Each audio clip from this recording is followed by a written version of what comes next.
So start कर रहे हैं अब आपके साथ न्यू सब्जेक्ट जो है आपके पास स्ट्रेंथ ऑफ मटेरियल। तो स्ट्रेंथ ऑफ मटेरियल के बारे में देखेंगे। आपके पास स्ट्रेंथ ऑफ मटेरियल जो है आपके पास, इसको हम बेसिक से एडवांस लेवल तक जितना पॉसिबल होगा उस लेवल तक हम इसको सॉल्व कर लेंगे।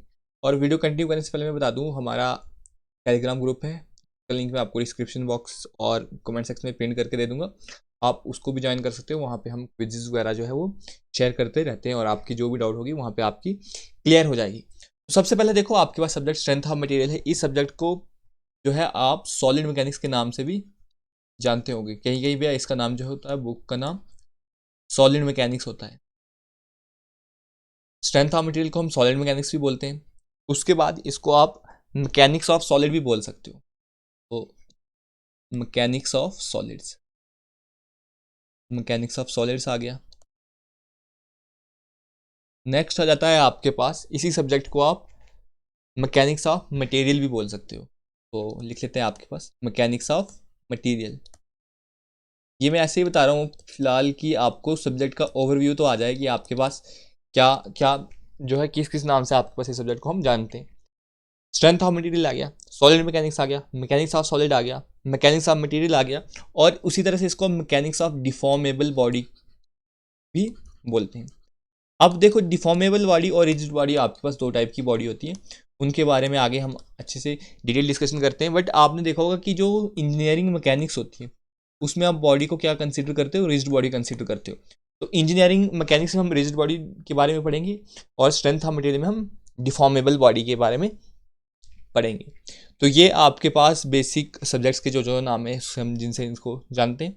इसके अलावा मैं आपको बता दूं, अगर आपको इसकी बुक रेफ़र करनी है तो आप इसकी R.K. Hibbeler 10th addition book जो है इसको रेफ़र कर सकते हो, अच्छी बुक है। उसके बाद वही अगर आप बुक रेफ़र कर लोगे तो आपका मैक्सिमम जो डाउट्स वगैरह होंगी वो वहीं से सॉल्व हो जाएंगी। अब बेसिक इंट्रोडक्शन आती है आपके पास कि हमें जो ये सब्जेक्ट है इसको पढ़ने की नीड क्यों हो गई, ये सब्जेक्ट क्या होता है।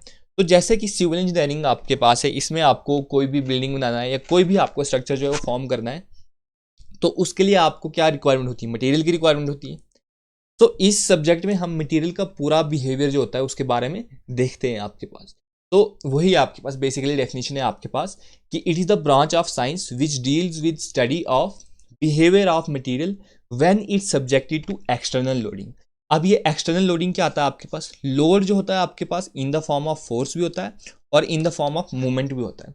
ये जो हो गया आपके पास, इनके रिलेटेड हम आगे आगे जैसे स्टार्ट कर रहे हैं सब्जेक्ट, आगे आने वाली वीडियोज़ में इसके बारे में डिटेल डिस्कशन देखेंगे, कहाँ फोर्स आएगा, कहाँ पे मूवमेंट आएगा। तो ये होता है।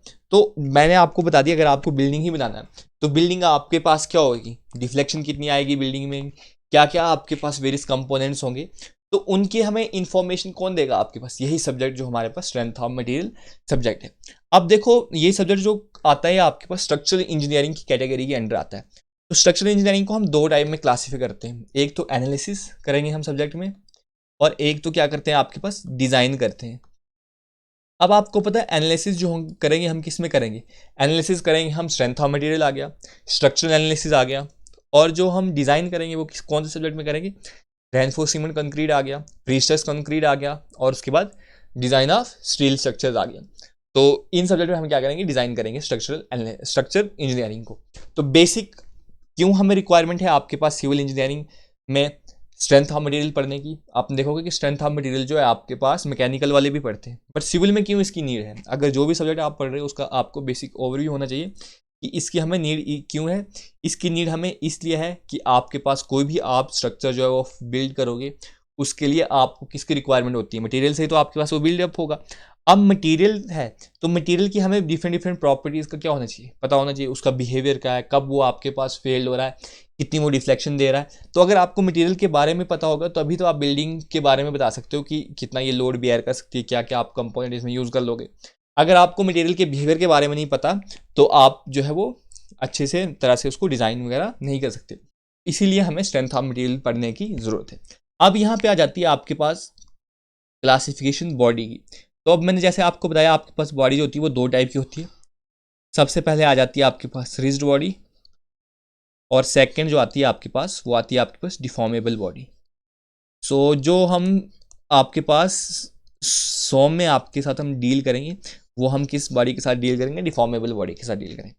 और रिजिड बॉडी में हम किस में डील करते हैं, इंजीनियरिंग मैकेनिक्स में डील करते हैं।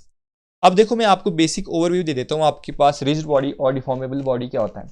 तो देखो आपने देखो वो स्मॉल रबड़ का आपके पास बॉल मिलता है आपके पास, तो छोटे बच्चे उसके साथ खेलते हैं ताकि कि अगर उनको कहीं भी हिट हो जाए तो आपके पास उनको लगते वगैरह नहीं है, तो नरम होता है बहुत ही, आपके पास इलास्टिक बोल सकते हो। तो वो क्या है आपके पास, वो बॉल आपके पास डिफॉर्मेबल बॉडी है। क्यों? जब आप उस पर एक्सटर्नल लोड अप्लाई करोगे या मीन्स हाथों से आप उसको दबा लोगे तो वो अपनी शेप क्या कर देगा, चेंज कर देगा। तो उसको हम डिफाइन कर लेंगे आपके पास डिफॉर्मेबल बॉडी।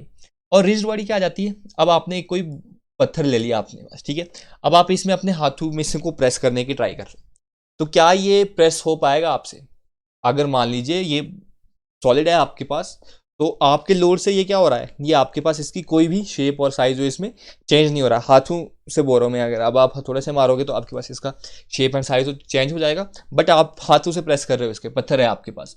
तो उस केस में क्या हो रहा है, जब आपके पास आप पत्थर को प्रेस कर रहे हो, एक्सटर्नल लोडिंग प्रोवाइड कर रहे हो, तो आपके पास उसका शेप और साइज चेंज हो नहीं रहा, तो उसी बॉडी को हम क्लासीफाई करते हैं रिजिड बॉडी। तो अगर रिजिड बॉडी पूछी जाए तो आपको क्या बॉडी होती है, तो रिजिड बॉडी आप बोल सकते हो ऐसी बॉडी होती है जिसमें ना ही उसका जियोमेट्री, ये सिंपल बोलो, शेप और साइज जो होता है वो चेंज नहीं होता। कब? जब आप उस पर एक्सटर्नल लोड अप्लाई करते हो या under the application of load. तो रिजिड बॉडी को क्या कैसे आप क्लासीफाई कर सकते हो, रिजिड बॉडी बोल दो, रिजिड मटेरियल बोल दो, तो बोल सकते हो टाइप ऑफ मटेरियल और type of body which does not change its shape and size, ये simply geometry under the application of load. अब डिफॉर्मेबल बॉडी, जैसे मैंने आपको वो रबड़ का बाल बता दिया था आपके पास, तो आप उसको लोड प्रोवाइड करोगे तो वो क्या हो जाएगा, अपने इलास्टिसिटी आ जाएगी आपके पास उसमें अंदर, तो अपनी वो शेप और साइज क्या कर लेता है आपके पास, चेंज कर लेता है आपके पास, ठीक है। और ये जो डिफॉर्मेबल बॉडी होती है जो अपनी चेंज इन बॉडी या जो भी आपके पास शेप साइज में कर रहा है, इसी को तो आप क्या बोलते हो, स्ट्रेंथ बोलते हो। ये हम आगे आने वाली वीडियोस में अच्छे से डिटेल कर लेंगे, बस मैं आपको डिफॉर्मेबल का समझा रहा हूँ कि आप डिफॉर्मेबल को क्या बोलते हो, सिंपली स्ट्रेंथ बोल लेते हो। अब देखो, अब आप बोलोगे कैसे आपको पता चलेगा कि एक बॉडी रिजिड बॉडी है या नहीं है। तो जैसे आपने ये रबड़ था, इसका जो आपने लोड प्रेस किया था, अभी लोड अप्लाई नहीं किया था, तो इनके पॉइंट्स की पोजीशन यही थी। जैसे आपने इसको under the application of load कर दिया, तब भी आपके पास इसकी पोजीशंस क्या रही हैं, यही फिक्स रही हैं। तो आप बोल सकते हो ये क्या है, आपके पास रिजिड बॉडी है। इसके अलावा देखो, कोई भी बॉडी जो होती है वो प्रैक्टिकली रिजिड नहीं होती। क्या बोल रहा हूँ मैं, ये ध्यान से देखिए कि कोई भी बॉडी जो होती है आपके पास वो प्रैक्टिकली रिजिड नहीं होती। ये जो आपके पास कंसेप्ट है रिजिड बॉडी का, ये आपके पास हाइपोथेटिकल है, कि हम एज्यूम कर लेते हैं कि आपके पास बॉडी क्या है, रिजिड बॉडी है। क्यों? हम अपनी कैलकुलेशन को सिंप्लीफाई करने के लिए। ये आपको पता चल गया कि आपके पास रिजिड बॉडी और डिफॉर्मेबल बॉडी के बीच में क्या डिफरेंस है। तो आई होप आपको ये समझ आ गया। अब नेक्स्ट जो हम कंसेप्ट देखते हैं, अब आपके पास हम पहले बेसिक इंट्रोडक्शन वीडियो, 1-2 लेक्चर जो आएंगे आपको बेसिक इंट्रोडक्शन में आपको इनका प्रोवाइड करूंगा। नेक्स्ट जो लेक्चर आता है वो आपके पास आता है एक्सटर्नल एंड इंटरनल फोर्सेस। तो आ जाता है आपके पास एक्सटर्नल एंड इंटरनल फोर्सेस। तो कौन कौन सी आपके पास एक्सटर्नल फोर्सेस होती हैं और कौन कौन सी आपके पास इंटरनल फोर्सेस होती हैं। अब जैसे आपके पास में कोई यहाँ पे एक शेप बना लेता हूँ आपके पास। तो लाइन स्ट्रेट नहीं आ रही, तो ये आप स्ट्रेट लाइन नहीं एज्यूम कर लेना, क्योंकि लाइन जो है स्ट्रेट बन नहीं रही इससे। तो सबसे पहले मैंने आपके पास ये बॉडी जो है कंसिडर कर ली, और इसमें ये एप्लीकेशनल लोड। अब ये क्या लोड लग रहा है, किस टाइप का लोड लग रहा है, ये हम आगे देखेंगे। इनिशियली आपने बस ये समझ लिया कि आपके पास बॉडी है और उसमें आप क्या कर रहे हो, इसको आप पुल करने की ट्राई कर रहे हो, ठीक है। अब आप क्या देखोगे, यहाँ पे आपने सिंपल देख लीजिए, आपके पास कोई भी ऑब्जेक्ट है, आप उसको खींचने की ट्राई कर लो खुद आपके पास, ठीक है। तो क्या आप उसको खींच पा रहे हो? नहीं खींच पा रहे हो। अगर आपका जो मटेरियल है वो आपको क्या प्रोवाइड कर रहा है, रेजिस्टेंस प्रोवाइड कर रहा है। तो अगर मैं एज्यूम कर लेता हूँ कि मैं ये जो सेक्शन है आपके पास, जो ये हमने तो बॉडी ले रखी है आपके पास, इस सेक्शन को मैं यहाँ से कट कर लेता हूँ आपके पास, ठीक है। इस सेक्शन को मैंने क्या कर दिया, कट कर दिया। तो अब आपके पास ये सेक्शन कुछ इस टाइप से आ गया, सेक्शन आपके पास इस टाइप से आ गया, कुछ दूसरे कलर से डिनोट कर देता हूँ मैं आपके पास। अब आपके पास ये सेक्शन इस टाइप में आ गया आपके पास। यहाँ पे तो आपके पास लोड क्या एक्ट कर रहा है, पी एक्ट कर रहा है। बट यहाँ पे जो आपके पास, जिसकी वजह से आपके पास इसको आप पुल नहीं कर पा रहे थे, तो वो क्या हो जाएगा, यहाँ पे इंटरनल फोर्सेस डेवलप्ड हो जाएंगी। जैसे जो कितने अमाउंट की होंगी, जितना आप इस पर लोड एक्ट करोगे। Newton third law of motion क्या बोलता है, to every action there is an equal and opposite reaction. So जितना आप लोड अप्लाई कर रहे हो इसको खींचने के लिए, उतना ही तो आपको क्या मिल रहा है, रेजिस्टेंस मिल रहा है। ऐसा एक पॉइंट आ जाएगा जब आप जो हो गए इस पर ज़्यादा लोड लगा लेंगे, जितनी इसकी जो इसकी जितने ये बियर कर सकता है या आपको विस्ट्रैंड कर सकता है आपके पास, ठीक है। तो ये जो आपके पास फोर्सेस हैं, ये मैंने आपको क्या कौन सी फोर्सेस होंगी, एक्सटर्नली जो आपको सिंपली दिखाई दे रही हैं आपके पास, बट ये जो मैंने आपको सेक्शन कट करके आपके पास फोर्सेस जो यहाँ पे ड्रॉ किए हैं, ये वाली फोर्सेस, क्या आपको ये ऐसे जनरली दिख रही थी? नहीं दिख रही थी, इसलिए इनको हम क्या बोलते हैं, इंटरनल फोर्सेस, जो एक्चुअली में दिखाई नहीं देती हमारे पास, बट वो हमारे पास इफेक्ट जो है अपना वो कंसीडर वहाँ पे जो अपना इफेक्ट होता है उसकी वजह से क्या हो जाता है, हमारे पास यहाँ पे रेजिस्टेंस हमें मिल जाता है। तो एक्सटर्नल और इंटरनल फोर्सेस में बेसिक ओवरव्यू आपको समझ आ गया कि आपके पास क्या होता है। इसके बाद जो नेक्स्ट चीज़ हम देखेंगे वो आ जाता है आपके पास डिफॉर्मेशन और डिस्प्लेसमेंट क्या होता है। तो डिफॉर्मेशन और डिस्प्लेसमेंट क्या होता है, डिफॉर्मेशन एंड डिस्प्लेसमेंट, बहुत बार आपने ये नाम सुन रखे होंगे तो आपको कन्फ्यूजन होती होगी। पहले हम इन्हीं सब्जेक्ट्स, इन्हीं जो वर्ड्स इन्हीं के साथ डील करते हैं। सो डिफॉर्मेशन एंड डिस्प्लेसमेंट आ गया। सबसे पहले मैं आपको इनकी डेफिनेशन बता देता हूँ, या पहले समझ लेते हैं आपके पास, फिर इनको हम क्लासीफाई कर लेंगे। अब देखो यहाँ पे मैं एक बीम बना रहा हूँ आपके पास, अब कौन सा बीम है ये हम आगे अच्छे से देख लेंगे, बट मैं पहले बता रहा हूँ आपके पास कौन सा बीम है। ये सिंपली सपोर्टेड बीम है। क्यों? एक साइड से फिक्स है, सॉरी कैंटिलीवर बीम है आपके पास, एक साइड से फिक्स और एक साइड से फ्री एंड है आपके पास। तो ये बीम आ गया आपके पास, तो एक्सटर्नल लोडिंग मैंने यहाँ पे अप्लाई कर दिया। अब मैंने जब यहाँ पे लोड अप्लाई कर दिया तो उसकी वजह से क्या हो जाएगा आपके पास, इसकी शेप चेंज हो जाएगी, इस तरह से आपके पास ये कुछ फॉर्म हो जाएगा। तो इस तरह से आपके पास या लाइन स्ट्रेट जो ये स्ट्रेट लाइन नहीं आ रही है आपके पास, तो दोबारा ट्राई करते हैं आपको समझाने की। सो ये इस तरह से आपके पास ये क्या होगी, इसमें डिफ्लेक्शन हो गई, डिस्प्लेसमेंट हो गई, जो भी हो गई वो आप बस समझ लो। आपने जब लोड कर दिया तो इसकी जियोमेट्री क्या हो गई, चेंज हो गई।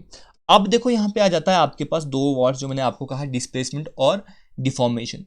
सो डिफॉर्मेशन क्या होता है आपके पास, ऐसी चेंज होती है बॉडी में जिसकी वजह से उसका क्या हो जाए, चेंज इन शेप हो जाए। अगर कोई भी ऑब्जेक्ट है, कोई भी मटेरियल है, कोई भी बॉडी है, उसकी चेंज इन शेप हो रही है तो हम क्या बोलेंगे, क्या हो रहा है वहां पे, डिफॉर्मेशन हो रही है। क्या हो रही है, डिफॉर्मेशन हो रही है। अगर आपके पास चेंज इन पोजीशन हो रही है, आपके पास क्या बोल रहा हूं मैं आपके पास कि चेंज इन पोजीशन हो रही है, तो उसी को आप बोलते हो आपके पास क्या हो रखी है, डिस्प्लेसमेंट हो रखी है। तो डिस्प्लेसमेंट और आपको डिफॉर्मेशन का समझ आ गया। तो डिफॉर्मेशन होता है कि आपके पास जो भी ऑब्जेक्ट है उसका साइज क्या हो गया, या सॉरी शेप क्या हो गया आपके पास, चेंज हो गया। और डिस्प्लेसमेंट होता है आपके पास कि उसकी पोजीशन चेंज हो गई। अब मैं एज्यूम कर देता हूं आपके पास यही बीम था आपके पास, ठीक है। अब मैंने इसको क्या कर दिया, अब आपने या कोई भी ऐसे आप बीम हाइपोथेटिकली कंसेप्ट समझ लो अभी आप डिस्प्लेसमेंट को। तो ये ऑब्जेक्ट है कोई आपके पास, तो इस ऑब्जेक्ट को मैंने यहाँ पे ले आया, मैं यहाँ पे ले आया मैं ऑब्जेक्ट को। तो आप क्या बोलोगे, ये क्या हो रही है आपके पास, डिस्प्लेसमेंट हो रही है। क्या डिस्प्लेसमेंट होने के लिए आपके पास डिफॉर्मेशन होना जरूरी होता है, या डिफॉर्मेशन होने के लिए डिस्प्लेसमेंट होना जरूरी होता है? ये क्वेश्चन आप सोचिए और फिर इसका आंसर सोचिए और कमेंट सेक्शन में कमेंट करके बता दीजिएगा। अब देखो मैंने आपको क्या कहा, डिस्प्लेसमेंट होता है चेंज इन पोजीशन और डिफॉर्मेशन होता है चेंज इन शेप। तो जब भी आपके पास डिफॉर्मेशन होगी, जब भी आपके पास डिफॉर्मेशन होगी, एज्यूम कर लेते हैं आपके पास ये बीम है, इसमें इस टाइप की डिफॉर्मेशन हो रही है। सो इस तरह के आपके पास ये डिफॉर्म हो रहा है। सो डिफॉर्म तो हो रहा है आपके पास। अब डिफॉर्म होने के साथ साथ इसमें क्या हो रही है, पोजीशन तो देखो चेंज हो रही है आपके पास, बिल्कुल चेंज हो रही है। तो जब भी डिफॉर्मेशन होगी आपके पास, उस टाइम आपके पास डिस्प्लेसमेंट होगी। ये आप याद रख लीजिए कि जब भी डिफॉर्मेशन होगी उस टाइम आपके पास क्या होगी, डिस्प्लेसमेंट होगी। बट डिस्प्लेसमेंट हो गई आपके पास, ये बीम यहाँ पे था अब यहाँ पे आ गया, क्या इसमें डिफॉर्मेशन होगी? नहीं। तो आप बोल सकते हो कि डिफॉर्मेशन होने के लिए आपके पास डिस्प्लेसमेंट हो जाएगी। अगर डिफॉर्मेशन हो रही है तो डिस्प्लेसमेंट हो जाएगी, बट डिस्प्लेसमेंट हो रही है तो हम ये नहीं बोलेंगे कि आपके पास डिफॉर्मेशन हो रही है या नहीं हो रही है। हो भी सकती है या नहीं भी हो सकती, वो डिपेंड कर लेगा आपके पास। तो आई होप आपको डिफॉर्मेशन और डिस्प्लेसमेंट का ये समझ आ गया। अब देखो डिस्प्लेसमेंट इसमें क्या हो रखी है, जैसे यहाँ पे मैं आपको बोल रहा हूँ डिस्प्लेसमेंट क्या हुई है। अब इसकी ओरिजिनल पोजीशन यहाँ थी, फाइनल पोजीशन ये आ गई, तो इसको हम क्या बोल देंगे, डिस्प्लेसमेंट बोल देंगे। जो आपके पास इसकी पोजीशन में चेंज आ गई, मतलब पहले यहाँ पे था अब यहाँ पे आ गया, तो डिस्प्लेसमेंट हो गया। अब आप बोलोगे कि इसकी डिफॉर्मेशन क्या हुई है, तो डिफॉर्मेशन बोलूंगा मैं, ये पहले स्ट्रेट लाइन स्ट्रेट था आपके पास, स्ट्रेट मेंबर था, अब क्या हो गया आपके पास, कर्व मेंबर हो रखा है। सो दैट इज क्या है आपके पास यहाँ पे, डिफॉर्मेशन है। अब डिफॉर्मेशन सॉरी डिस्प्लेसमेंट की भी फर्दर टाइप्स होती हैं, डिफ्लेक्शन और रोटेशन। डिफ्लेक्शन और रोटेशन। तो उनको हम आगे जो है वो समझ लेते हैं आपके पास। तो डिफ्लेक्शन क्या होता है, रोटेशन क्या होता है, बेसिक हमारा यहाँ पे ओवरव्यू समझने का कंसेप्ट था कि डिफॉर्मेशन और डिस्प्लेसमेंट क्या होता है। आई होप आपको ये समझ आ गया। और एक्सटर्नल और इंटरनल फोर्सेज क्या होते हैं आपके पास, वो भी आपको समझ आ गई। अब जो नेक्स्ट कंसेप्ट है हमारे पास, वो मैं एज्यूम कर लेता हूँ कोई हमारे पास ये दो बॉडीज हैं। तो एक बॉडी ये आ गई, प्रॉपर डिस्टेंस बना देते हैं आपको।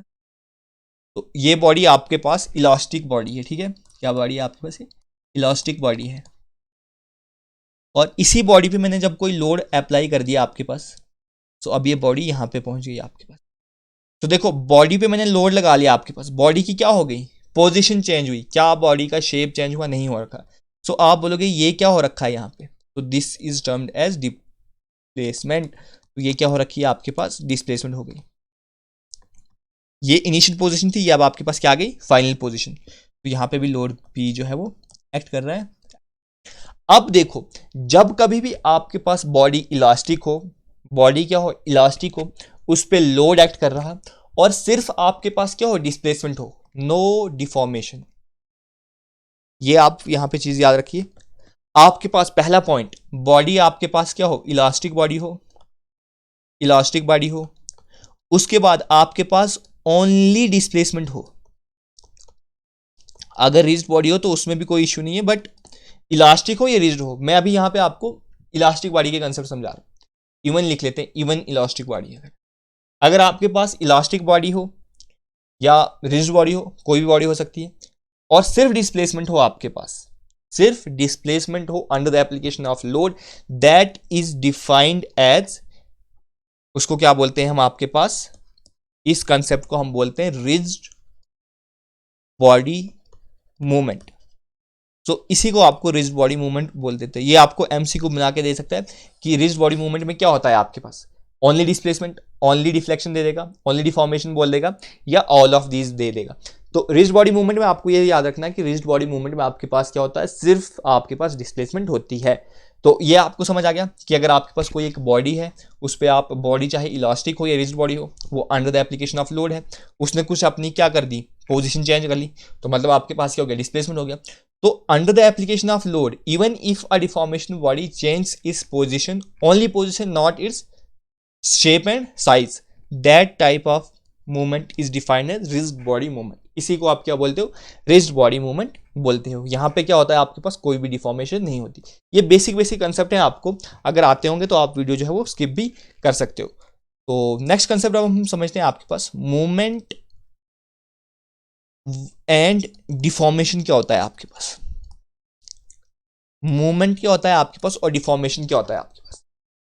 अब देखो आपके पास यहाँ पे हम एज्यूम कर लेते हैं आपके पास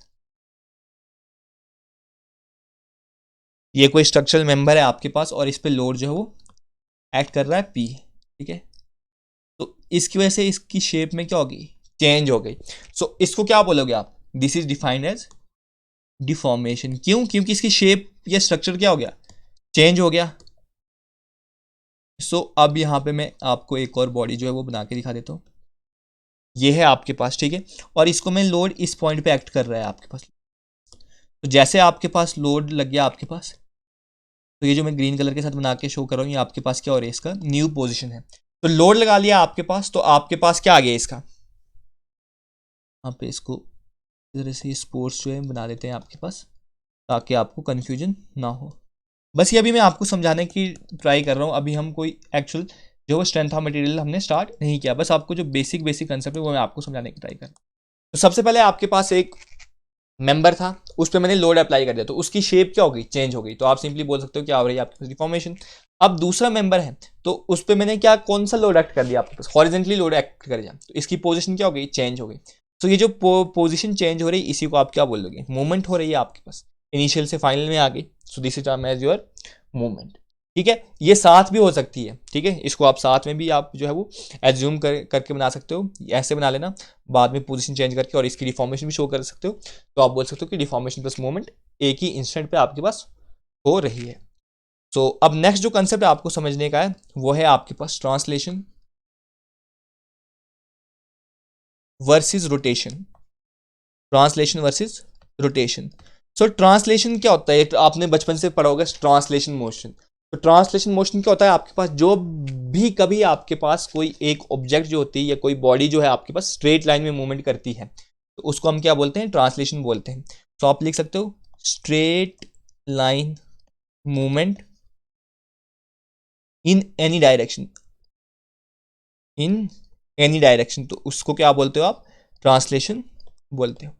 अब देखो जैसे मैं आपको एक बॉडी जो है यहाँ पे फॉर्म करके दिखा रहा हूँ आपके पास, ये आपके पास बॉडी है, ठीक है। अब इसमें स्ट्रेट लाइन मूवमेंट हो रही है, इस तरह से आपके पास ये बॉडी जो है यहाँ पे जा रही है, ये बॉडी यहाँ पे आ रही है आपके पास, ये बॉडी यहाँ पे आ जा रही है आपके पास। तो मूवमेंट आपके पास क्या हो, स्ट्रेट लाइन हो, उसी को आप क्या बोलोगे, ट्रांसलेशन बोलोगे। अब रोटेशन क्या होता है आपके पास, सर्कुलर मूवमेंट होता है। तो रोटेशन के बारे में लिखते हैं हम कि जो circular movement about any point, उसको क्या बोलते हो आप, रोटेशन बोल देते हैं। अब कैसे सर्कुलर मूवमेंट, अब देखो रोटेशन में होता क्या है, आपके पास जो शेप होगी ऑब्जेक्ट की, उसकी इनिशियल टू फाइनल में चेंज आ जाएगा। देखो जैसे हम इनिशियली मान रहे हैं आपके पास, ये इनिशियली हम ऐसे एज्यूम कर लेते हैं आपके पास कि मेंबर आपके पास डायरेक्ट वर्टिकल है आपके पास, ये मेंबर आ गया आपके पास, ठीक है। अब ये जो मेंबर है, शीट कर लेते हैं आप, ये इसका सेंटर ऑफ सीजी आ गया। जो सेंटर होता है ये आपके पास चेंज नहीं हो जाता, तो अब ये इस तरह से क्या हो गया, इसमें चेंज हो रखा है आपके पास, ठीक है। तो सर्कुलर मूवमेंट हो रही है आपके पास किसी एक पॉइंट पे, इस पॉइंट से आपके पास ये वाला पॉइंट पहले यहाँ पे था, अब यहाँ पे आ गया। So this is defined as your rotation. तो आप बोल सकते हो रोटेशन में क्या हो रहा है, अगर ये इनिशियल पोजीशन है और ये क्या है आपके पास फाइनल पोजीशन है, तो जो आपके पास डायरेक्शन होगी रोटेशन की वो कहाँ से होगी, हमेशा इनिशियल से फाइनल की तरफ हो जाएगी आपके पास, ठीक है। तो ये कंसेप्ट आ जाता है यहाँ पे रोटेशन का। अब यहीं पे आ जाता है आपके पास बेंडिंग का, यहाँ पे आपके पास एक और कंसेप्ट आ जाता है जिसको आप बोलते हो बेंडिंग का कंसेप्ट। तो बेंडिंग भी आपने बहुत बार सुना होगा, बेंडिंग मूवमेंट। अब देखो बेंडिंग मूवमेंट और रोटेशन में क्या कंसेप्ट आता है आपके पास, रोटेशन तो आपको बता दिया मैंने कि सर्कुलर मूवमेंट होता है किसी एक पॉइंट पे, और जो बेंडिंग होता है ये भी आपके पास क्या है, एक टाइप ऑफ डिफॉर्मेशन है। क्या है आपके पास, टाइप ऑफ डिफॉर्मेशन। तो आप सिंपली बोलते हो बेंड हो गया। अब आपके पास ये देखो, ये बेंड हो गया आपके पास,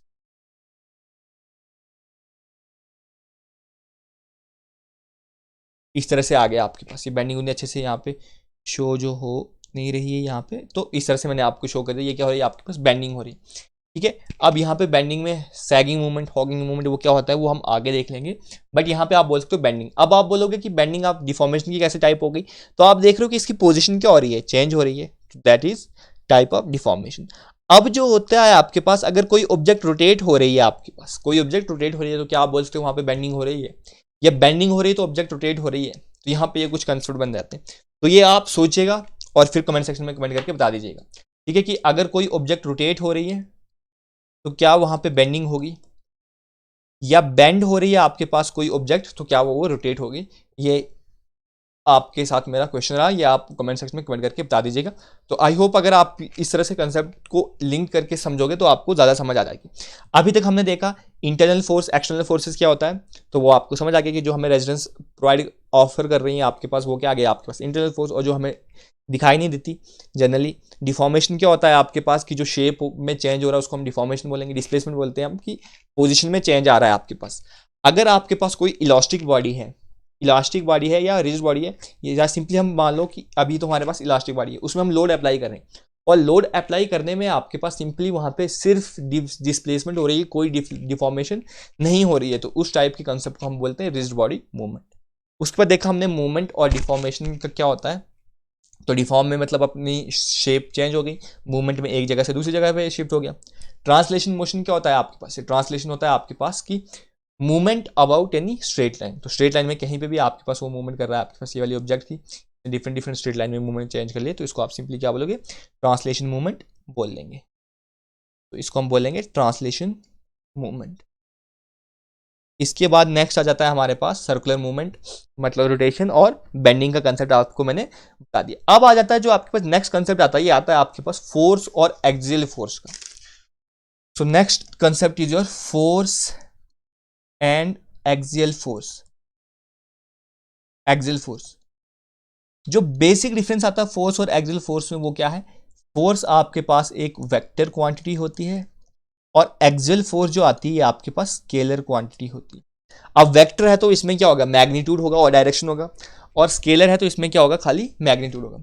अब देखो यहाँ पे मैं एक ब्लॉक कंसीडर कर रहा हूँ आपके पास, तो ये आपके पास एक ब्लॉक आ रहा है, इसमें आपने लोड अप्लाई कर दिया, ये पी लोड आपने इसमें क्या कर दिया, अप्लाई कर दिया आपके पास। अब पी लोड आपके पास किसी एक डायरेक्शन में अप्लाई कर रहा है, तो मैं यहाँ पे बता सकता हूँ ये जो आपके पास पी लोड है इसका मैग्नीट्यूड कितना है पी, और डायरेक्शन कौन सी है, एक्स एक्सिस। उसी तरह से मैं यहाँ पे आपके पास क्या करता हूँ, यहाँ पे एक और ब्लॉक बना देता हूँ मैं आपके पास, और इसमें मैं जो डिफरेंट लोड्स कलर से शो कर लेता हूँ आपके पास। तो ये भी लोड पी आ रहा है और ये भी लोड पी आ रहा है। तो यहाँ पे मैग्नीट्यूड क्या है इसका, इस लोड का, पी या एफ, इसको आप क्यू मान लो, क्यू है आपके पास, ठीक है। ये क्या आ रहा है आपके पास, मैग्नीट्यूड तो यहाँ पे आपके पास क्यू है, पर यहाँ पे कोई भी आपके पास डायरेक्शन नहीं है। अब आप बोलोगे डायरेक्शन क्यों नहीं है, अब यहाँ पे क्या हो जाएगा आपके पास, अगर आप इसको खींचने की ट्राई करो तो इसमें क्या आ जाएगा आपके पास, टेंशन आ जाएगा। अगर आप इसको दबाने की कोशिश कर लोगे तो क्या आ जाएगा, हो जाएगा आपके पास कंप्रेशन हो जाएगी। जो कंप्रेशन और टेंशन हो रहे हैं आपके पास यहाँ पे, ये आपके पास डायरेक्शन को डिफाइन नहीं करते, ये आपके पास इफेक्ट्स हैं। अगर आप एक बॉडी पे को एक्सटर्नल लोडिंग प्रोवाइड करके उसको क्या कर रहे हो, खींच रहे हो, तो आपके पास उसकी पोजीशन चेंज हो रही है, मतलब आपके पास टेंशन हो रहा है। अगर आप उसको प्रेस कर रहे हो, दबाने की कोशिश कर रहे हो, तो उसकी शेप में चेंज तो आ ही रहा है आपके पास, डिफॉर्मेशन तो हो रही है, बट ये आपके पास क्या हो गया, जब आपने उसको दबाने की ट्राई कर दिया कंप्रेशन हो गया। बट कंप्रेशन और टेंशन क्या होते हैं आपके पास, इफेक्ट्स होते हैं, ना कि डायरेक्शन होते हैं। तो आप इसको डायरेक्टली क्या आप बोल सकते हो, ये डायरेक्शन नहीं है। सो ये आगे आगे आपके पास force, and this is term as your axial force. So axial force क्या होता है आपके पास, आप सिंपली बोल सकते हो कॉम्बिनेशन होता है दो इक्वल और अपोजिट फोर्स का। एक्सियल फोर्स क्या है, combination of two equal and opposite forces का आपके पास कॉम्बिनेशन है, ठीक है। तो इसमें आप बोलोगे एक पॉजिटिव आ रहा है, नेगेटिव आ रहा है, पॉजिटिव और नेगेटिव आपके पास कभी भी डायरेक्शन को डिफाइन नहीं करते, वो सिर्फ आपके पास इफेक्ट है। अब पॉजिटिव नेगेटिव तो आप किसी चीज़ को भी बोल सकते हो, ठीक है। पॉजिटिव नेगेटिव आपको मैं बोल देता हूँ कि आप एज्यूम कर लो किसी चीज़ को पॉजिटिव और किसी चीज़ को नेगेटिव के बारे में बता देता हूँ आपके पास। तो क्या आप बोल लोगे, जैसे आप ब्लड रिलेशन करते हो, मेल को हम पॉजिटिव के साथ नोट कर रहे हैं, फीमेल को नेगेटिव के साथ नोट कर रहे हैं, तो क्या आप बोलोगे मेल और फीमेल डायरेक्शन हो जाएंगी, नहीं। वो सिर्फ हम एक चीज़ को डिनोट कर रहे हैं, या आप सिंपली बोल सकते हो वो रिकोनाइज नहीं कर सकता हमारे पास कि ये डायरेक्शन है पॉजिटिव नेगेटिव। तो फोर्स आ जाती है आपके पास वेक्टर क्वांटिटी। वेक्टर क्वांटिटी क्यों होती है, क्योंकि उसमें मैग्नीट्यूड भी बता दिया मैंने क्यों क्या है, और डायरेक्शन भी बता दिया। बट एक्सियल फोर्स के केस में मैंने आपको मैग्नीट्यूड तो बता दिया, बट डायरेक्शन में इसकी स्पेसिफाई नहीं कर पाया, तो इसलिए आपके पास ये क्या है, स्केलर क्वांटिटी। और एक्सियल फोर्स आप बोल सकते हो it is a combination of two equal and opposite forces. So ये आ जाता है आपके पास एक्सियल फोर्सेज। इसके बाद जो नेक्स्ट कंसेप्ट आता है वो आता है आपके पास एनलॉन्गेशन। ये आपने जो है वो कंसेप्ट देख रखे होंगे, बहुत बार ये वर्ड जो होते हैं ये आपके पास सुनने में आते हैं, एनलॉन्गेशन और एक्सपेंशन। आपने ये वाला वर्ड भी जो होगा बहुत बार सुन रखा होगा, एनलॉन्गेशन क्या हो रहा है, एक्सपेंशन क्या हो रहा है। एज्यूम करें आपके पास ये कोई मेंबर है और ये आपके पास कोई दूसरा मेंबर है। अगर आपने इस पे लोड अप्लाई कर दिया, सो ये मैं इस पे लोड अप्लाई कर रहा हूँ, इसको खींचने की ट्राई कर रहा हूँ आपके पास, ठीक है। तो इसकी शेप में क्या हो जाएगा, चेंज आ जाएगा। एज्यूम कर लेते हैं आपके पास इसकी जो न्यू शेप बन गई वो इस तरह से आपके पास यहाँ पे फॉर्म हो गई। ये ब्लू वाली आप एज्यूम कर लो कि इसकी न्यू शेप आ गई। तो आपने लोड के अंडर इफेक्ट में इसकी जो शेप में चेंज आ गई, इसको आप सिंपली बोलते हो इलॉन्गेशन। ये क्या हो गया, इलॉन्गेट हो गया आपके पास।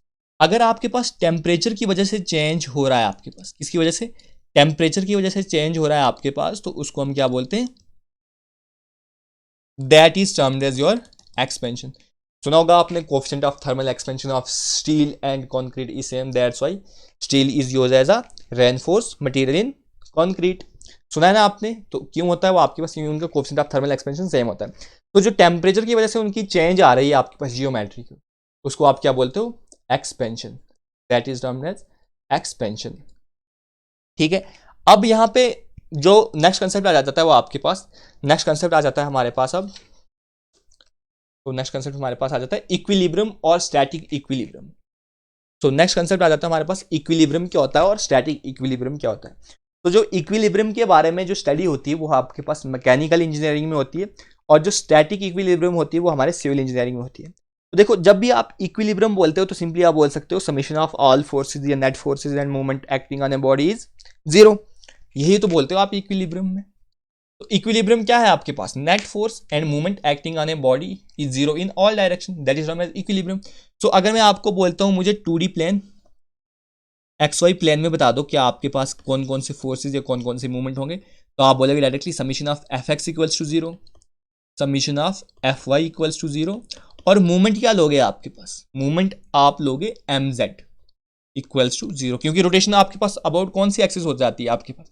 अबाउट जेड होती है। ये राइट हैंड थंब रूल से आप इसको फाइंड आउट भी कर सकते हो आपके पास, ठीक है, क्यों ये आपके पास जेड में आ रहा है आपके पास। सो अगर एक्स वाई प्लेन में मैंने आपको बोल दिया कि एक्स वाई प्लेन में मुझे बता दो इक्विलिब्रियम कंडीशन क्या है, तो आप सिंपली बोलोगे F X equal to zero, summation of F Y equals to zero, और summation of M Z equals to zero.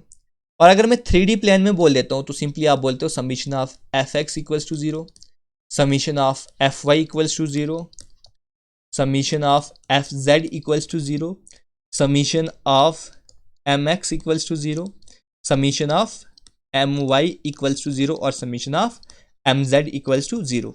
तो इक्विलिब्रियम कंडीशन होती है कि जब आपके पास जितनी भी नेट फोर्स और मूवमेंट आपके पास बॉडी पे एक्ट करते हैं वो क्या है? जीरो। बट अब जब आपके पास स्टैटिक इक्विलिब्रियम आ रहा है आपके पास, तो स्टैटिक इक्विलिब्रियम स्टैटिक वर्ड ही बोलता है आपके पास कौन कहाँ पे होना चाहिए? वो रेस्ट में होना चाहिए। सो जब भी आपके पास नेट फोर्स और मूवमेंट एक्ट करता है आपके पास बॉडी पे, सबसे पहले वो जीरो होना चाहिए। और बॉडी किस में होनी चाहिए आपके पास? रेस्ट या स्टैटिक कंडीशन में। That is termed as static equilibrium. अब देखो, इक्विलिब्रियम बता दिया मैंने सिंपली, तो इक्विलिब्रियम में क्या बोल सकता हूँ आपके पास में? Vehicle moving with constant velocity, ठीक है। अब आपके पास मैकेनिकल है, तो मैकेनिकल में आपके पास व्हीकल क्या कर रही है? मूव कर रही है। बेशक उसमें आपके पास सभी नेट फोर्सेस क्या आ रही हैं? जीरो आ रही हैं आपके पास, पर मूव तो कर रही है ना आपके पास। तो इस तरह से एज्यूम कर लेते हैं आपके पास ये गाड़ी है, तो आपके पास क्या कर रही है? मूव कर रही है आपके पास। अब ये मूव कर रही है, इसमें नेट फोर्सेस तो जीरो है, बट ये स्टैटिक में है नहीं है, ये किस में? आपके डायनेमिक है, आपके पास ये चल रही है। बट जो सिविल में है, जैसे आपके पास बिल्डिंग बोल देता हूँ मैं आपके पास, ठीक है, या कोई ब्रिज बोल देता हूँ आपके पास, ट्रस्ट टाइप में आपके पास, ठीक है, इसी टाइप में मान लीजिए आपके पास है,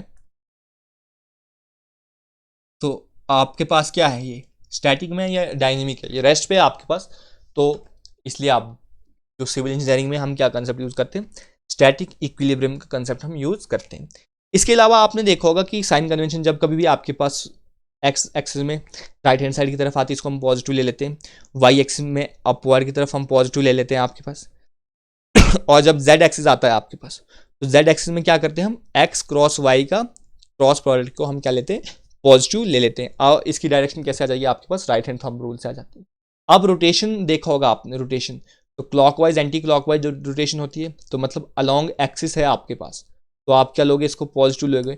उसी तरह से अगर मूवमेंट है आपके पास, मूवमेंट ये जनरली हम ले लेते हैं आपके पास, तो अगर क्लॉकवाइज है तो उसको क्या ले लेते हो आप? पॉजिटिव ले लेते हो। उसी तरह से आपके पास डिफ्लेक्शन है तो अलोंग एक्सिस वो भी क्या जाती है आपके पास? पॉजिटिव आ जाती है। तो ये आपने बेसिक जो है वो इंजीनियरिंग मैकेनिक्स में ये मूवमेंट वगैरह के बारे में देखा होगा।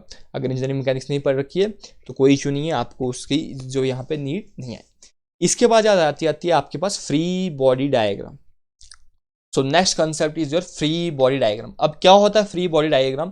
फ्री बॉडी डायग्राम है आपके पास कि जितनी भी आपके पास फोर्सेस एक बॉडी पे एक्ट करती हैं, चाहे बॉडी पे इंटरनली कर रहे हैं या एक्सटर्नली कर रहे हैं, तो उनका एक ग्राफिकली रिप्रेजेंटेशन हम उस पर दे देते हैं। उसी को क्या बोलते हैं? Free body diagram. अब फ्री बॉडी डायग्राम बनाते कैसे? सबसे पहले make body free from all loads, या एंड रिएक्शन भी बोल सकते हो। एंड रिएक्शन, जितनी भी आपके पास स्पोर्ट्स हैं, रिएक्शंस हैं, लोड्स हैं, उनसे आप फ्री कर लीजिए बॉडी पे। उसके बाद जितने लोड्स हैं उसको अप्लाई कर दीजिए, और स्पोर्ट रिएक्शन को पहले फ्री करना है फिर अप्लाई कर देना है। और आपने क्या करना है? जहां से आपने सेक्शन को कट किया है वहां पे इंटरनल फोर्स बना दो, ताकि कौन सी कंडीशन को फॉलो करे? इक्विलिब्रियम की कंडीशन को फॉलो करे आपके पास। So that is your free body diagram. सो मैं आपको एक फ्री बॉडी डायग्राम जो है वो बना के दिखा देता हूँ आपके पास। कंसिडर करते हैं आपके पास ये मेंबर है, उसके बाद इस तरह से आपके पास ये मेंबर की जो टोटल लेंथ है, ये मैं एज्यूम कर रहा हूँ 8 मीटर है। यहाँ से यहाँ तक आपके पास कितना है? 8 मीटर है। और हाफ तक आ रहा है आपके पास ये 4 मीटर। तो यहाँ से मैं सेक्शन को कट कर रहा हूँ आपके पास। यहाँ पे मैंने सेक्शन को क्या कर दिया? कट कर दिया। तो एक्स एक्स सेक्शन मान लेता हूँ, तो हाफ पे कट कर दिया, तो ये डिस्टेंस 4 आ गया। This distance is 4 metre, this distance is also 4 metre आ गया। और ये जो डिस्टेंस है ये आपके पास 4 मीटर है, और जो ये वाला डिस्टेंस आ गया आपके पास यहाँ पे मैंने बता दिया, तो ये आपके पास 2 मीटर है। ये कितना है आपके पास? 2 मीटर है। सो ये आपके पास 2 मीटर आ रहा है, और यहाँ पे आपके पास लोड एक्ट कर रहा है आपके पास। तो ये क्या कर रहा है? यहाँ पे एक लोड एक्ट कर रहा है, इसको मैं नाम दे देता हूँ पी। पी देते हैं, या आपके पास पी नाम दे देते हैं आपके पास, तो कितना हो जाएगा वो आपके पास देख लेंगे आप, ठीक है। तो अगर इस डायमेंशन को हम चलो एक्स ही मान लेते हैं, आप डायमेंशन दे दी मैंने आपके पास। तो यहाँ आ गया ये पॉइंट ए है, ये पॉइंट एक्स आ गया, ये पॉइंट बी आ गया, ये पॉइंट सी आ गया, और ये पॉइंट डी आ गया। अब मैं बोलता हूँ आपको इसकी एफ बी डी बताओ मुझे एक्स बी सी डी की। अब देखो सबसे पहला काम क्या करना है आपने, एक्स बी सी डी की आपने क्या बनानी है? एफ बी डी बनानी है। तो सबसे पहले इसको फ्री कर दो सभी लोड्स और रिएक्शन से। इस तरह से थी आपके पास ये मेंबर, तो मैंने इसको क्या कर दिया, यहाँ से आपने कट किया था ना, तो मैंने उसी तरह कर दिया आपके पास। सबसे पहले मैंने लोड और जितनी आपके पास रिएक्शन थी उनसे क्या कर दिया, फ्री कर दिया। अब इस पर लोड अप्लाई कर दो। अब क्या करेंगे, इस पर लोड अप्लाई कर देंगे। अब इस पॉइंट पे आपके पास कितना लोड एक्ट कर रहा है? आपके पास पी एक्ट कर रहा है। अब हमें किस स्टेट में लाना है आपके पास? जहां से कट किया वहां पे इंटरनल फोर्स तो हमें शो करनी पड़ेगी, ताकि ये किस स्टेट में आ जाए, इक्विलिब्रियम में। क्या इसमें एक्स में कोई मूवमेंट हो रहा है, मीन की कोई डिस्प्लेसमेंट वगैरह हो रही है? नहीं हो रही। किस में हो रही है? सिंपल वाई में हो रही है।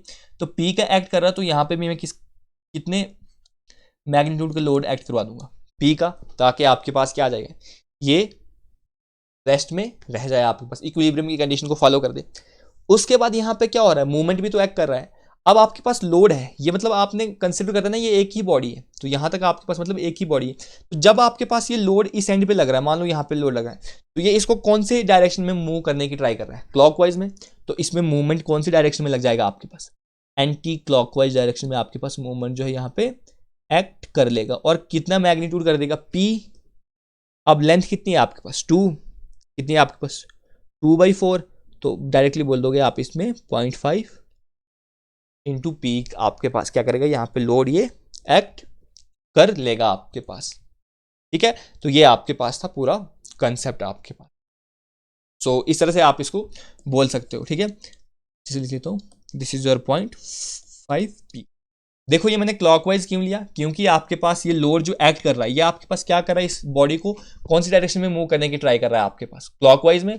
तो अब आपके पास क्लॉकवाइज में मूव कर रहा है, तो आपने इसको कैसे रोटेट करने से बचाना है, इक्विलिब्रियम की कंडीशन में लाना है। मतलब summation of F X equals to 0, F Y equals to 0, M Z equals to 0। तो ये आपने क्या लेना पड़ेगा इसको, अगर वो क्लॉकवाइज में एक्ट कर रहा है तो आपको एंटी क्लॉकवाइज में उसको रेजिस्टेंस तो प्रोवाइड करना है ना। दैट्स वाई, इसलिए यहाँ पे मैंने 0.5 पी आपके पास यूज कर लिया। सो ये था आपके पास एफबीडी बनाने का तरीका। अब एफबीडी जो है आपके पास मेनली आप इंजीनियरिंग मैकेनिक्स में देखते हो, तो अगर इंजीनियरिंग मैकेनिक्स देखेंगे हम तो वहां पे आपको मैं बता दूंगा। इसके बाद आता है आपके पास कंपैक्टेबिलिटी। तो कंपैक्टेबिलिटी होता क्या है आपके पास? मान लीजिए कोई भी मेंबर है आपके पास, ठीक है, मैं एज्यूम कर रहा हूँ आपके पास ये मेंबर है, ठीक है, आपके पास, तो आपके पास ये मेंबर है, ये इस पॉइंट से कनेक्टेड है, यहाँ से कनेक्टेड है, और यहाँ पे आपके पास ये कनेक्टेड है। ये मेंबर आपके पास इन पॉइंट पे आपके पास क्या है, कनेक्टेड है। सो यहाँ से आपके पास ये यहाँ तक कनेक्टेड है, तीनों जो है आपके पास इस पॉइंट पे क्या है, कनेक्टेड है, ठीक है। अब जो है यहाँ पे मैं एक आपके पास एज्यूम कर लेता हूँ, ये पॉइंट ए जो है यहाँ पे ये आपके पास क्या हो रहा है, यहाँ पे ये मीट कर रहे हैं, ठीक है। अब मैं यहाँ पे एक लोड अप्लाई कर रहा हूँ, यहाँ पे मैं लोड अप्लाई कर रहा हूँ, मान लीजिए 10 किलो न्यूटन, ये पी अमाउंट का लोड जो है यहाँ पे मैं अप्लाई कर रहा हूँ। तो क्या ऐसा हो सकता है कि आपके पास ये पी, जब मैंने लोड अप्लाई कर दिया, तो जब मैं यहाँ पे पी लोड अप्लाई कर रहा हूँ, तो आपके पास सिंपली एक ये मेंबर और एक आपके पास ये मेंबर ही आपके पास डिस्प्लेस हो जाए। यहाँ पे आपके पास लोड कितना लग रहा है, पी, और इनिशियल पोजीशन थी आपके पास ए, सो ये पोजीशन आ गई ए डैश। तो क्या कभी ऐसा हो सकता है आपके पास कि मैंने आपके पास एक पॉइंट पे तीनों मेंबर्स को सपोर्ट करा रखा है, आपको फिक्स कर दिया, अब मैं वहां पे लोड अप्लाई कर रहा हूं, तो लोड से आपके पास सिंपल 2 ही मेंबर आपके पास डिस्प्लेस हो रहे हैं और एक मेंबर आपके पास डिस्प्लेस नहीं हो रहा। तो ऐसा कभी पॉसिबल ही नहीं है। अगर ऐसा पॉसिबल नहीं है तो हम यहाँ पे बोल देंगे कि आपके पास कॉम्पैक्टिबिलिटी जो है वो नहीं हो रखी है। कॉम्पैक्टिबिलिटी होता है कि अगर जब भी अगर चेंज होनी है आपके पास, डिफॉर्मेशन होनी है, तो जितने मेंबर्स हैं आपके पास सभी में हो जाएगी आपके पास। तो that is term as your compatibility. इसको हम स्ट्रक्चरल एनालिसिस में ज़्यादा डिस्कस के साथ देखेंगे। तो आप बोल सकते हो कि the continuity or good fit of material और component while being deformed under loading is termed as compatibility. तो मैंने आपको सिंपली बता दिया कि आपके पास अगर आप डिस्प्लेस कर रहे हो तो सभी हो जाएंगे, आपके पास डिफॉर्म करने की ट्राई करो तो सभी में डिफॉर्मेशन हो जाएगी, सिंपली एक या दो में नहीं होगी। तो दैट इज समझो कंपैक्टिबिलिटी। जैसे मान लीजिए आपके पास ये दो मेंबर हैं, आपके पास ये फिक्स्ड हैं आपके पास एक दूसरे के साथ, ये वाले मेंबर्स, ठीक है। सो अगर मैं यहाँ पे ऐसा कर लेता हूँ कि आपके पास इस मेंबर में मैं पी अमाउंट का लोड जो है आपके पास ऐड कर लेता हूँ, क्या ऐसा हो सकता है आपके पास? इसको पहले हम एज्यूम कर लेते हैं प्रॉपर ही शेप के हैं, दोनों बराबर शेप के हैं, दोनों आपके पास बराबर शेप में आ रहे हैं, आप फिक्स हैं आपके पास, ठीक है। तो यहाँ पे मैं लोड अप्लाई कर लेता हूँ पी अमाउंट का, ठीक है। क्या ऐसा हो सकता है ये आपके पास एक इतना ही रह जाए और दूसरा इतना आगे आ जाए, ठीक है। या ऐसा भी हो सकता है कि आपके पास ये यहीं पे रह जाएगा और ये अपनी पोजीशन यहाँ पे ले आए। क्या कभी ऐसा पॉसिबल है? नहीं पॉसिबल है। क्यों? क्योंकि आपके पास ये पॉसिबल हो जाएगा तो आपके पास कॉम्पैक्टिबिलिटी तो होगी नहीं, तो आपके पास क्या बोलोगे यहाँ पे कि कॉम्पैक्टिबिलिटी आपके पास मेंटेन नहीं हुई है। सो हमें क्या हमेशा मेंटेन करना होता है? कॉम्पैक्टिबिलिटी मेंटेन करना होता है। तो जो भी डिफॉर्मेशन होगी वो सभी में इक्वल अमाउंट की हो जाएगी, इक्वल नहीं भी होगी बट साथ ही आपके पास पोजिशन रह जाएगी। तो दिस इज योर कॉम्पैक्टिबिलिटी। तो ये आपके पास बेसिक लेक्चर था, इसमें हमने बेसिक स्ट्रेंथ ऑफ मटेरियल क्या होता है, उसको किस किस नाम से जानते हैं, हमें पढ़ने की नीड क्यों आ गई आपके पास स्ट्रेंथ ऑफ मटेरियल की। फिर हमने मटेरियल या बॉडी को क्लासीफाई कर दिया, आपके पास किस किस टाइप में होती है, आपके पास रिजिड बॉडी होती है, डिफॉर्मेबल बॉडी क्या होती है। फिर हमने इंटरनल और एक्सटर्नल फोर्सेज देखी, और फिर डिफरेंट टर्म्स के बीच में हमने क्या देखा? डिफरेंस देखा। तो आई होप आपको ये चीज़ें समझ आ गई। अगर समझ आ गई तो आप अपना कमेंट सेक्शन में कमेंट करके बता सकते हो, और हमारा टेलीग्राम ग्रुप भी आप ज्वाइन कर लीजिए। तो अगर कोई डाउट वगैरह होगी आप वहाँ पे उसको क्लियर कर सकते हो। ठीक है, thank you, thanks for watching, keep learning, bye.